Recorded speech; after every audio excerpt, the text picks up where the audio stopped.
네, 안녕하십니까. 방금 소개받은 한국생산성본부 ESG 컨설팅 1센터 오범택 센터장이라고 합니다. 제가 오늘 말씀드릴 부분은 대중소기업의 ESG 공급망 관리 협력 방안이라고 하는 주제입니다.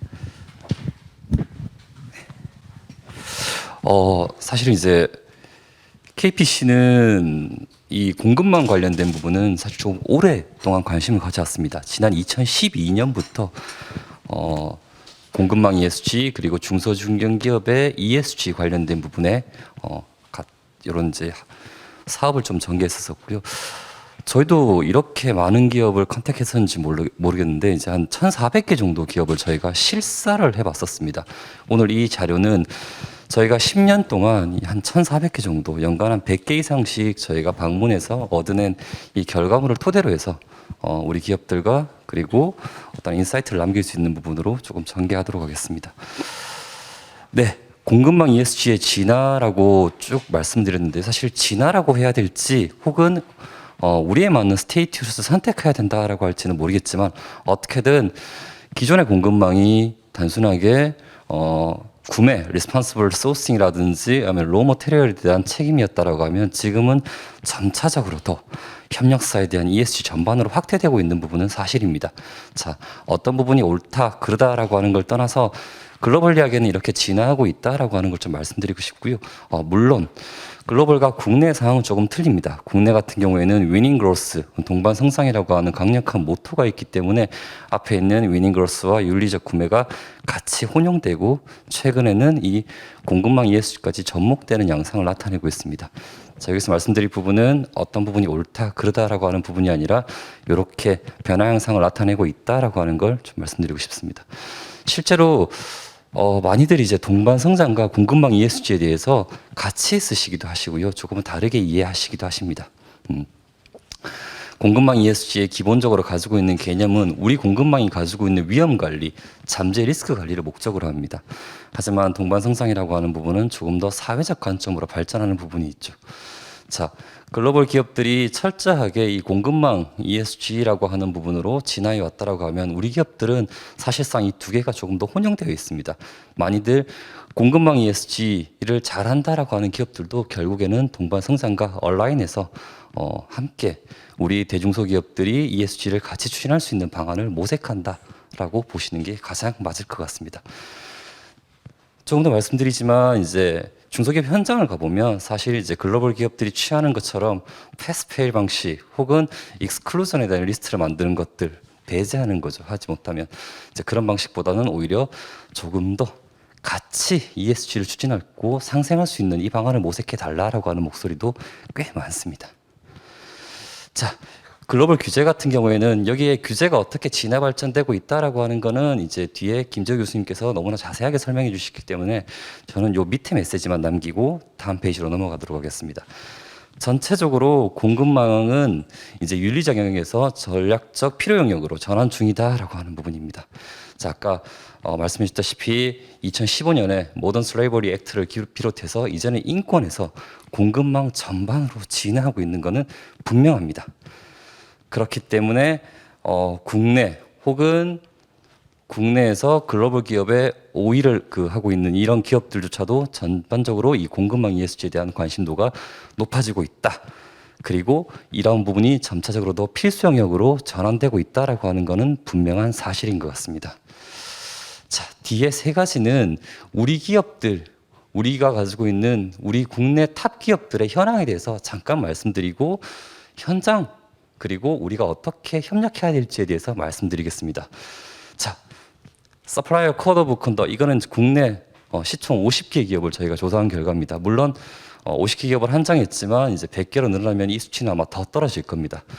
서플라이어 코드 오브 컨덕을 보유한 기업은 이제 36개 그리고 이 서플라이어 코드 오브 컨덕 기반의 협력사들이 우리의 실상을 알 수 있도록 자가평가를 한 기업은 26개 그리고 실제 이 자가평가 결과가 맞는지 우리 협력사가 어떠한지에 대한 스테이투스를 확인하는 부분은 한 15개 정도 기업이 있었습니다. 자, 이 부분을 가지고 혹자는 왜 이렇게 컷 오브 컨덕을 보유하는 기업은 많은데 현장 실사를 평가하는 기업은 적어라고 말씀하실 수 있겠지만 사실상 국내 기업은 빠르게 진화하고 있다라고 말씀드리는 게 훨씬 더 좋은 표현 같습니다. 서플라이 체인 관련 이슈가 국내에서 본격적으로 제기된 거는 사실 2, 3년이 채 되지 않습니다. 네, 그 전까지만 해도 사실은 저희도 이제 현장을 나가보면 굳이 왜 여기로 왔어? 우리를 실사해야 돼? 이런 목소리가 꽤 많았었죠. 근데 그럼에도 불구하고 국내 기업들은 이렇게 조금 빠르게 진화하고 있다라고 하는 걸 말씀드릴 수 있습니다. 두 번째는 구매 계약에 조금 초점을 맞춰봤습니다. 사실은 서플라이 체인 ESG의 완성은 구매 절차 내에 ESG 요소가 적절하게 반영되는 걸 목적으로 하고 있습니다. 자, 이게 옳다 그러다라고 하는 부분은 아닐 겁니다. 물론 구매에 반영이 된다라고 해도 여러 가지가 있겠죠. 뭐 애플이나 퀄컴처럼 좀 강하게 드라이브를 거는 기업들도 있을 거고, 국내 기업들처럼 조금 권고하는 방식도 있을 거고. 자, 그럼에도 불구하고 최근에는 보면 이 현장 평가를 했던 15개 기업 중에서 한 6개 기업은 실제 구매에 ESG를 반영하는 사례도 늘어나고 있습니다. 점차적으로도 ESG가 확대되고 조금 더 공급망 ESG가 실질화되고 강화된다라고 말씀드릴 수 있습니다. 네, 글로벌 기업 사례인데요. 자, 여기에서 저는 두 가지만 좀 말씀드릴 건데, 실제로 터미네이션이라든지 리젝트된 사례가 조금은 늘어나고 있습니다. 그리고 이걸 공식적으로 명기합니다. 자, 우리 기업들이 가지고 있는 전체적인 크리티컬 서플라이어 규모는 이 정도입니다. 이 중에서 우리가 공급망 실사를 해봤더니 리젝트되는 비율은 이 정도가 있습니다. 기업 수는 이 정도가 있습니다. 그리고 우리의 코어 파인딩 에어리어는 여기에 있습니다라고 하는 부분입니다. 자, 여기 보시면 각각 기업마다 바라보는 공급망의 관점은 조금씩 대동소이하다고 할 수 있습니다. 물론 휴먼 라이트라든지 레이버에 대한 기본적인 부분은 확인하겠지만, 네, 각각 이제 법을 더 많이 볼 건지 아니면 환경을 좀 더 많이 볼 건지 좀 다르게 나타나고 있습니다. 물론 이러한 부분도 사실은 우리가 완벽하게 벤치마크할 수 있는 사례인가, 이거는 좀 의문이 남습니다. 이들은 글로벌 이야기에 완벽하게 바게닝 파워를 가진 사람들입니다. 하지만 우리 대기업 담당자분들이 공급망 할 때 이런 글로벌 벤치마크를 조금 하십시오라고 하면 가장 이제 조금 두려워하는 부분이 우리는 구매처가 아직 완벽하진 않습니다. 그리고 이렇게 리젝이라고 하는 방식을 사용한다라고 하면 오히려 우리 산업에도 악영향이 있을 겁니다라고 하는 목소리를 내기도 합니다. 자, 실제로 이 부분은 저희가 한 3년치 현장 실사를 했던 결과물입니다. 뭐 완벽하진 않겠지만 그래도 어느 정도의 대표성은 있다고 판단됩니다. 우리 협력사들이 사실 완전하게 법적으로는 문제가 없다라고 판단하실 수도 있지만 실제로 가보면 그렇지는 않습니다. 환경 같은 경우에도 벌금이나 위반 처분을 받은 협력사도 꽤 있고요. 특히나 이제 유해 물질 같은 부분, 특히나 오늘 좀 말씀드리고 싶은 부분은 중간에 이 사회, 특히 인권에 대한 부분이라고 할 수 있습니다. 경기 이남만 내려가도 노동 구조가 대단히 불안정합니다. 노동 수급이 제대로 안 되는 거죠. 그렇다 보니 불법 외국인 노동자들도 꽤나 많고요. 그로부터 올 수 있는 근로시간, 법정근로, 최저임금, 안전시설과 같은 이런 부분에 대한 미비점도 대단히 많이 발견할 수 있고, 이거는 어느 기업의 특정 사례가 아니라 모든 기업의 밸류 체인에서 흔히 나타나는 구조라고 할 수 있습니다. 우리가 ESG하고 완벽하게 우리가 구축했다라고 판단을 하지만 실제로 찾아보면 이제 이런 리스크 수준도 나타난다라고 하는 거죠. 자, 여기는 실제 현장의 목소리를 몇 가지 담아봤습니다. 가장 많이 이제 저희가 듣는 모습은, 자, 중소기업 ESG가 필요한 건 알겠습니다. 하지만 아직은 우리 도입 환경이 준비되지 않았습니다. 그리고 이게 뭔지도 잘 모르겠습니다. 또 하나, 고객사마다 이야기하는 ESG가 다 틀려요. 그래서 우리는 어떤 걸 먼저 대응해야 될지 그것도 여전히 의문으로 남습니다. 또 하나, 우리는 이걸 하고 싶은데 어디서 어드바이저를 받을지, 심지어 경남에서 ESG를 함에 있어서도 왜 서울 사람들이 와서 하는지, 지역에도 이러한 충분한 인력풀이 있는지 여전히 의문이 남습니다라고 하는 부분입니다. 네. 실제 현장은 이제 이런 목소리를 조금 내고 있습니다.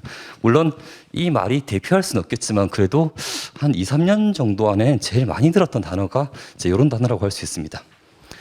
그리고 또 하나는 이제 사실 좀 느끼는 부분은 태도가 좀 많이 바뀌셨습니다. 저희가 2012-13년도에 중소중견기업들을 가보면 굳이 왜 왔어요? 귀찮아요? 라고 하는 다 반응이 되게 많았었는데 이제 지금 가보면 사실 이제 그렇지는 않으시죠. 조금만 더 어드바이저를 해주세요. 어떻게 하면 글로벌 OE에 좀 더 적극적으로 대응할 수 있을까요? 라고 하는 부분까지도 나타나고 있습니다. 네, 그래서 저희는 이제 뒤에서 몇 가지 협업 방안이라든지 제안을 조금 드리고자 합니다. 첫 번째는 이제 공통의 가이드에 대한 부분인데요. 이 부분은 사실 논란의 여지가 조금 많긴 합니다. 왜냐? 사실 협력사들한테 요구되는 가이드는 대단히 높은 수준의 가이드가 들어갑니다. 실제로 제가 경남을 한번 가보니 1998년도부터 ESG를 시작한 기업이 있으세요. 왜 이렇게 일찍 시작하셨어요? 라고 하니 그때 르노와 거래 계약을 체결하기 위해서 ESG를 시작했고 98년도 당시에 ESG가 없어서 거래 계약이 한 3개월 정도 중지된 사례도 있었다. 그래서 그때부터 우리는 체득하고 있다. 그리고 다른 자동차 기업들에 대한 ESG에 대한 프레셔도 대단히 많다라고 하는 부분입니다. 이제 그런 부분이 있기 때문에 너무 많은 ESG 가이드라인도 있고 데이터 요구도 있습니다. 그리고 또 하나는 이제 아무래도 한국에 있는 기업이기 때문에 글로벌이 가지고 있는 이 가이드라인을 막상 도입하기에도 조금은 애매한 부분도 있습니다. 자, 대표적으로 산업재해율 같은 지표가 있겠죠. 산재 같은 경우에는 전형적으로 한국형 안전에 대한 대표 지표입니다. 하지만 글로벌 계약의 한국형 산재는 그렇게 큰 의미는 없습니다. 왜?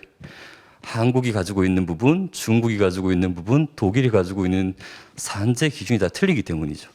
그래서 뭐 TFIR이라든지 ORFI라든지 이런 대체 지표를 쓰기도 하죠. 이제 이런 부분까지도 같이 중소 중견 기업들이 꽤나 애로점을 가지고 있는 부분 중에 하나입니다. 그리고 우리 기업 입장에서도 관리하기가 꽤나 모호하죠. 어떤 부분을 먼저 관리해야 될까?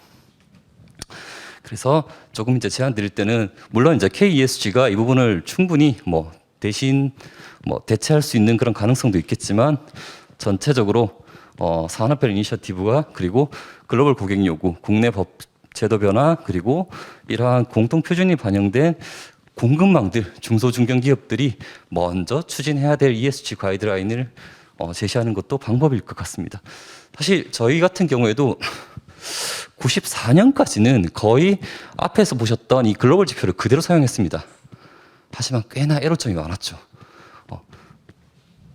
동네 구멍가게에 이런 RB라든지 에코바디스를 가지고 가니 이제 꽤나 당황스러웠던 거죠. 그래서 저희가 이제 내린 방안은 이런 지표를 만들어내는 과정에서 글로벌이 요구하는 리퀘어먼트, 미니멈 리퀘어먼트죠.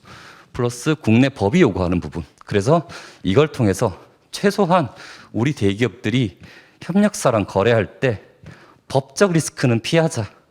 그리고 이들이 협력 ESG를 시작하는 가장 시발점은 사실 법이다. 법을 잘 지키는 부분부터 시작하자라고 해서 이제 저희가 쭉 내렸던 가이드라인을 만든 그런 사례도 있고요. 자, 두 번째는 지원 관련된 대상입니다. 제가 한 사례를 설명드리겠습니다.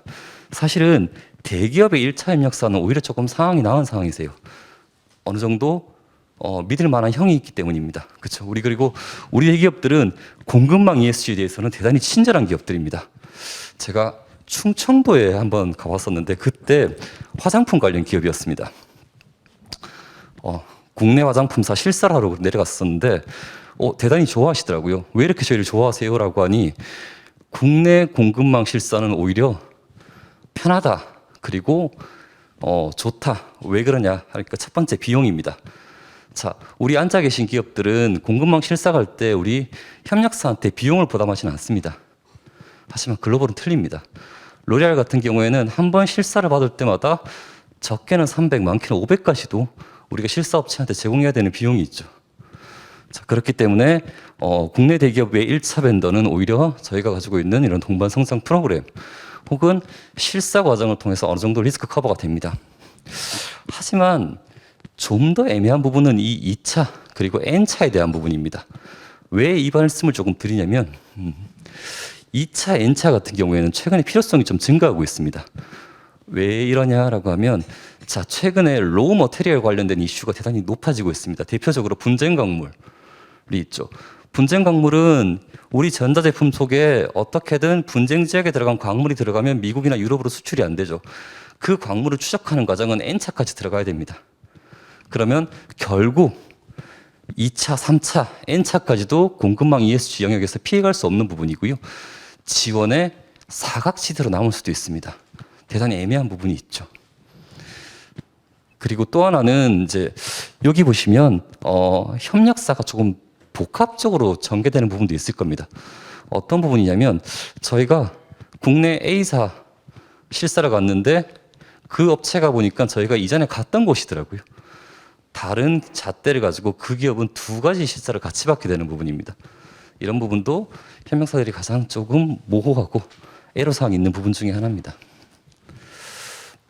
이 부분은 그래서 결국에는 어느 정도 이제 우리가 동반성장과 그리고 우리 공급망 ESG를 연계할 수 있는 방안도 로우 리스크, 미디엄 리스크, 하이 리스크에 따라서 달라질 수 있다라고 말씀드릴 수 있고요. 또 하나는 인식입니다. 제일 많이 듣는 얘기가 ESG가 뭔지 모르겠습니다. 아무리 들어도 모르겠습니다. 그리고 올 때마다 하는 사람들 이야기가 다 틀립니다. 그리고 대표가 듣는 ESG와 그리고 실무자가 듣는 ESG 등 실제로 우리가 활용할 수 있도록 디렉션을 주십시오라고 하는 부분입니다. 근데 실제로 현장을 살펴보면 우리가 중소기업 ESG 같은 경우에는 특히나 공급망에 있는 ESG는 매출과 상장 여부 등도 크게 중요한 변수이지만 이보다 더 중요한 것은 오히려 산업 특성, 임직원 교육, 고객사 요구 여부 이런 부분들입니다. 그래서 반드시 이 부분을 우리가 중소기업을 지원할 때 가장 시발점은 인식의 전환이라고 할 수 있고요. 또 하나, 자 우리가 교육을 한다라고 해서 대상을 뭐 특정의 이런 이제 큰 기업들 중심으로 잡는다. 이것도 조금 모호합니다. 왜? 오히려 제가 말씀드릴 수 있는 부분은 매출액과 상장 여부에 대한 변수보다 오히려 더 큰 거는 산업에 대한 이슈라고 할 수 있습니다. 심지어 안양에 가면 매니큐어 만드는 작은 회사가 있습니다. 근데 그 기업은 연매출이 10억이 조금 넘어가는 수준입니다. 하지만 그 기업도 공급망 ESG를 합니다. 왜? 글로벌 OE한테 납품을 해야 되기 때문에. 그래서 이런 산업 특성과 어느 정도의 우리가 가지고 있는 스테이투스를 반영한 이런 교육도 반드시 우리가 공통적으로 해결해야 될 과제 중에 하나라고 볼 수 있습니다. 이 부분은 지금 국내 한 곳이 내부 ESG 교육 관련된 커리큘럼을 만드는 과정입니다. 자, 이 친구들이 좀 특이한 부분은 임직원도 있지만 구매부서 임직원, 또 하나 협력사 임직원까지도 같이 포함하고 있습니다. 근데 저희도 커리큘럼을 짜보니까 조금 이상했습니다. 얘가 훨씬 더 큰 거죠. 협력사 임직원이. 왜? 협력사 임직원은 ESG에 대한 주소 개선까지도 책임져야 될 부분이 있기 때문입니다.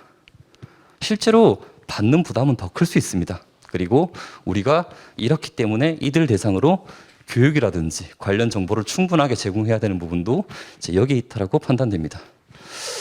마지막으로 사실 실사하면서 가장 최근에 힘든 게 코로나라고 하는 이슈입니다. 네, 물론 이제 IT 관련된 공급망 이슈는 2017년부터 나왔습니다. 2017년에 글로벌 리학의 ESG 컨퍼런스를 갔을 때 이제 그 글로벌 친구들은 글로벌 기업들은 공급망 ESG는 이미 끝난 아젠다다. 이게 중요한 게 아니고 우리는 블록체인이라든지 기타 IT 기반의 공급망 ESG를 할 거다라고 전언한 바 있죠. 하지만 이제 뭐 2017년도에는 국내 공급망 ESG는 그렇게 큰 화두는 아니었고요. 최근에서야 이 IT 기반의 공급망 관리도 조금은 주목을 받고 있습니다. 자, 얘 같은 경우에는 저는 이렇습니다.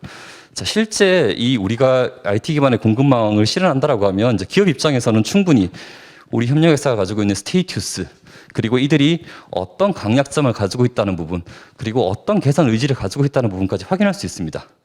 하지만 저는 이 후자에 어느 정도 방점을 두고 싶습니다. 중소중견기업을 가보면 데이터 관리가 대단히 힘듭니다. 체계가 없어서 그렇죠.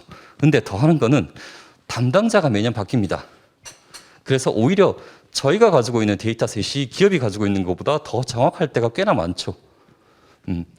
이들이 ESG를 관리하고 그리고 매년 역량을 쌓아가고 외부와 커뮤니케이션 할 수 있는 툴을 만들어주는 것도 사실은 여기 앉아 계신 분들의 하나의 지원 영역일 수도 있다라는 판단이 조금 듭니다.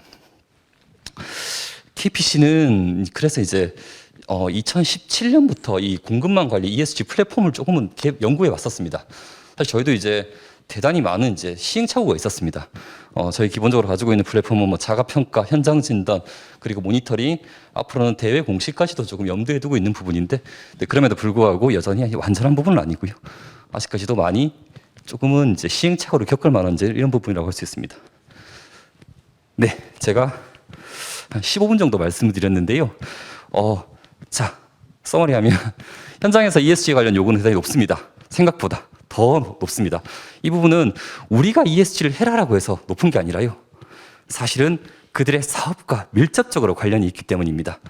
자, 유럽이든 어디든 이제는 공급망 ESG가 기업의 거래 조건의 필수 요건이 됩니다. 하지만 우리 기업들의 현황, 그리고 우리가 대기업들이 가지고 있는 공급망 구조상 ESG를 풀 수 있는 방법론은 아직까지는 조금은 더 발전해야 된다라고 하는 부분이고, 그 시발점을 우리는 각종 지원이라든지 교육 혹은 이러한 어드바이저리 서비스를 통해서 어느 정도 해결할 수 있다라고 판단됩니다. 그리고 조금 더 이따 Q&A를 통해서 다른 얘기도 같이 좀 드릴 수 있도록 하겠습니다. 감사합니다.